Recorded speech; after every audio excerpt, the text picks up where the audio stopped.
all the warnings and everything that we see out there in the industry about business email compromise, it's still one of the most likely ways that you're going to have some type of payment, especially large dollar payment fraud.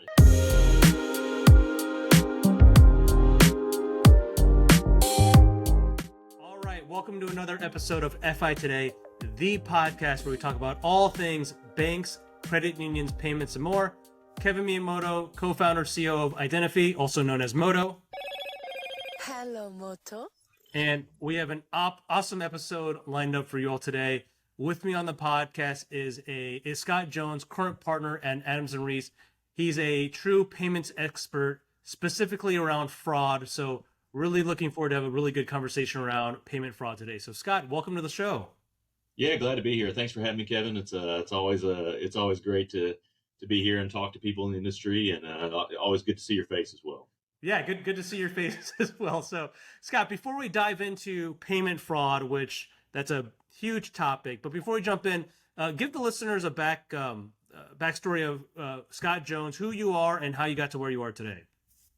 Yeah, so I'm an attorney, payments attorney, and I've been practicing law for 17 years now. And I began working about 15 years ago with the firm I'm at now, Adams & Reese, and one of the partners that was here was a guy named Paul Karuba.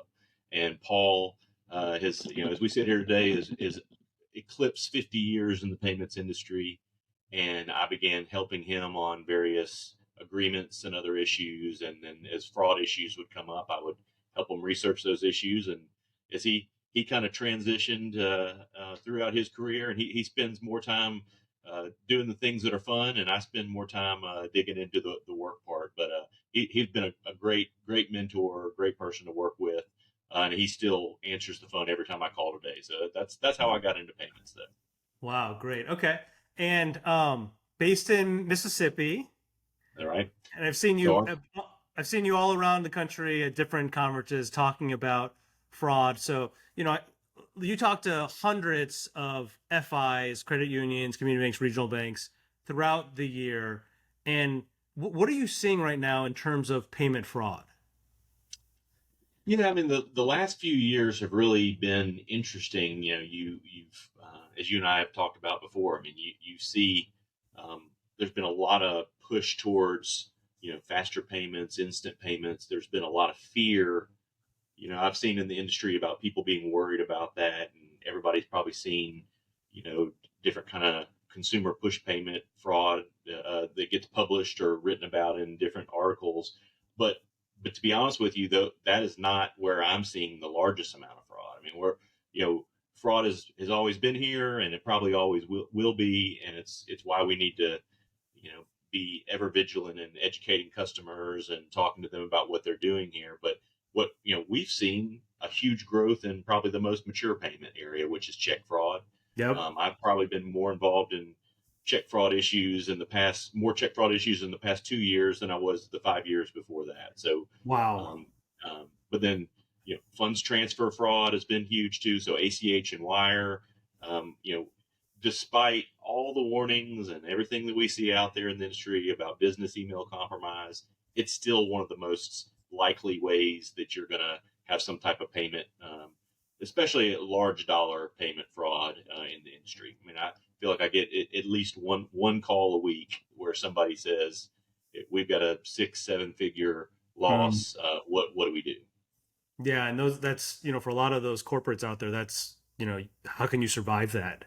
Yeah. That's acting quick is certainly part of it, but it's also, there are a lot of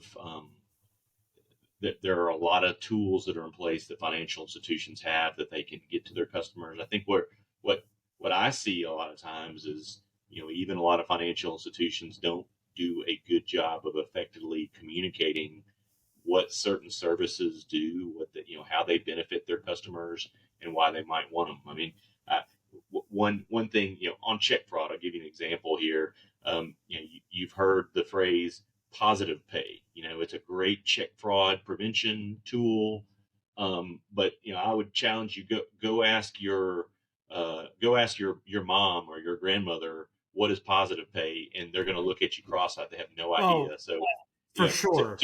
it's just a great example of how we come up with names in the industry that are effectively meaningless to the end user unless they know what it is. And Well, think so, about you can say in a sentence when you upload your ACH file via when you upload your ACH Nacho file through your ERP, make sure you mark whether that ACH is PPD, CCD, or T. Like none of this makes sense to anyone else outside of payments. And yeah, to your point, the average consumer and a lot of corporates they just don't care and they don't know and they're not educated on the differences and so yeah, there's a big communication gap there for sure. yeah, and then couple with that, what we've seen in the past, post COVID, we've seen a lot of very experienced people in the industry just say, "I'm tired of all the that we're having to do here," and we've had the great retirement. We've had a lot of people in the industry walk away from the industry, and we've lost a lot of brain power, and so it it's really important that we you know retrain people. I mean, frontline training, getting people to know what they're doing within financial institutions, and how do you do that? If somebody walks in on day one and they've never worked in payments, it's not intuitive, right? It really Mm-hmm. takes somebody to hold their hand and walk them through it, and we need good mentors in the industry that will help train people.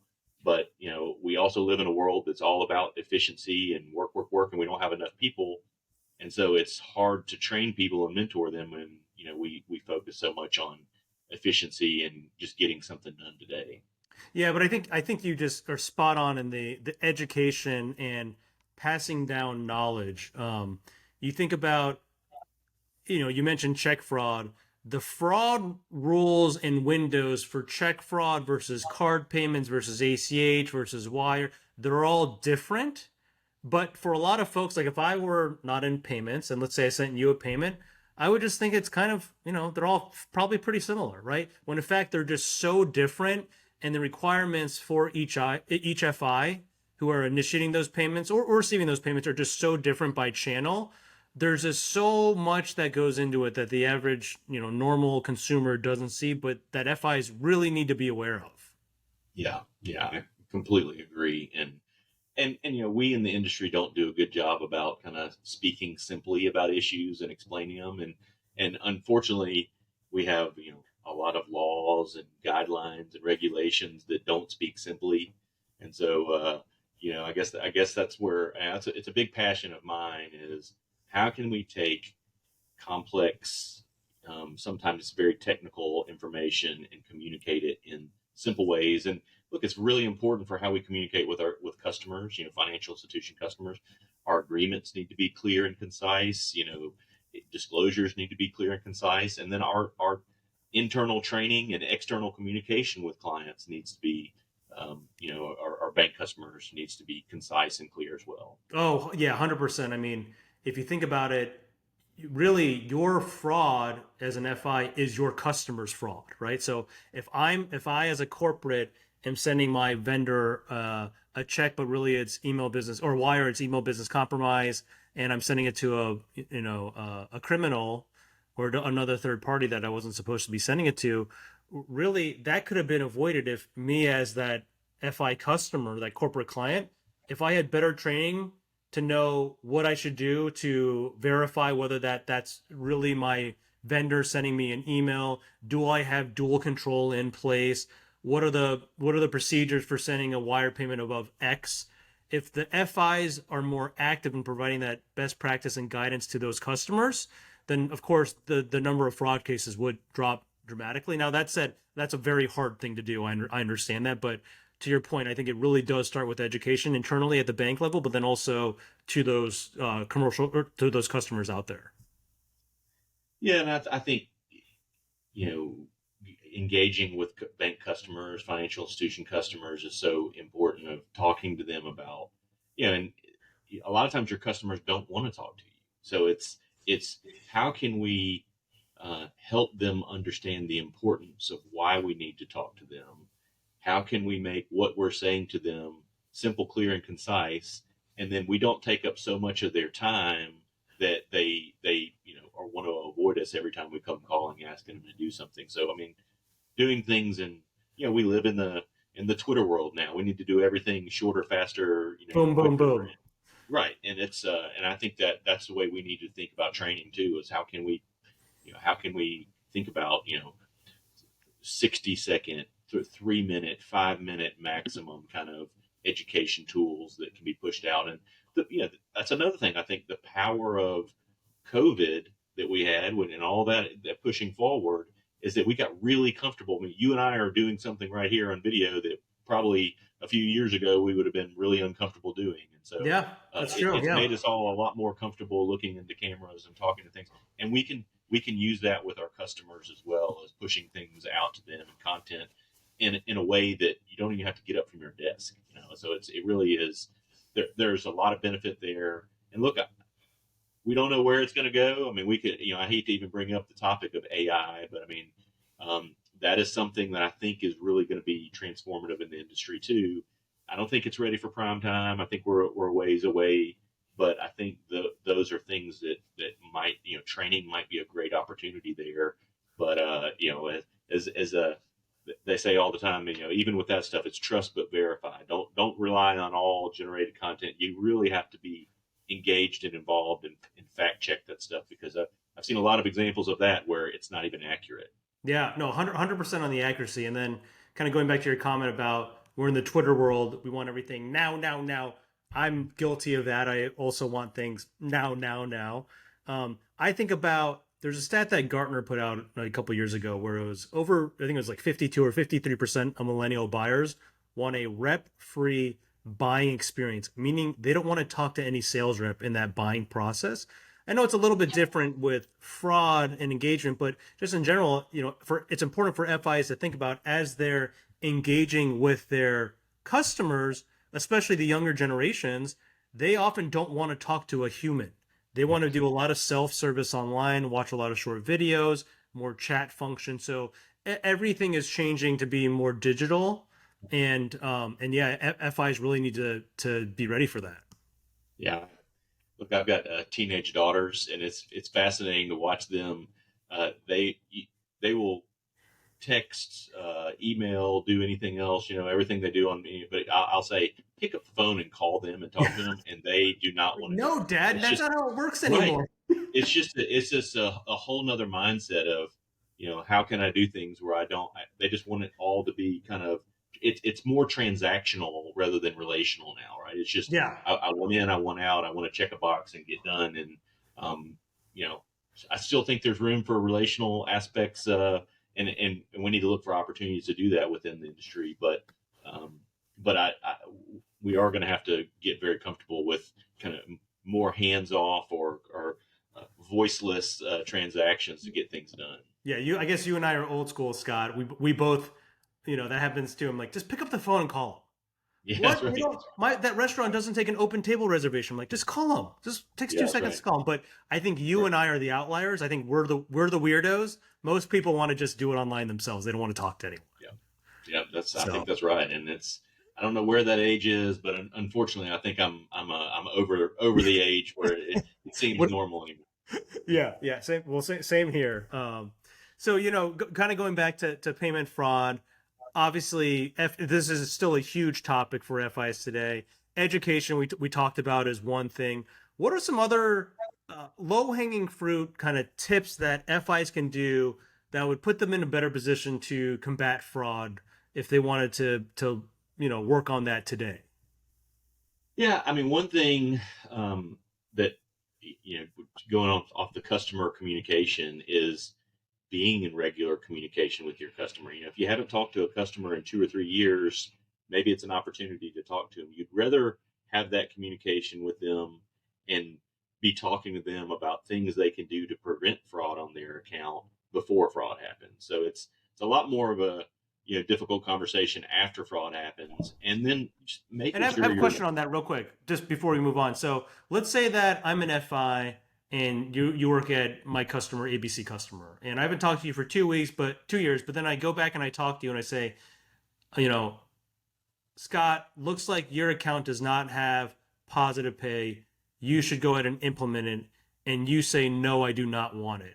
Is it important at all for that FI to document that communication, or is that not really relevant in any kind of fraud case?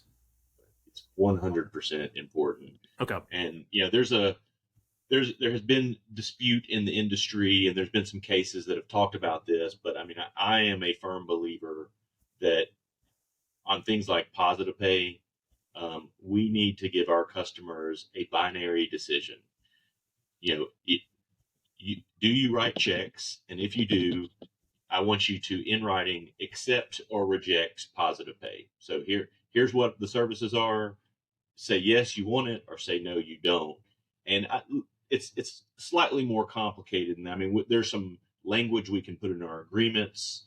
There are things that we can do to check the box. But I do believe, again, courts will ultimately ferret that out. But I do believe that has a risk shifting benefit to financial institutions. To one, can you say you've explained it to them?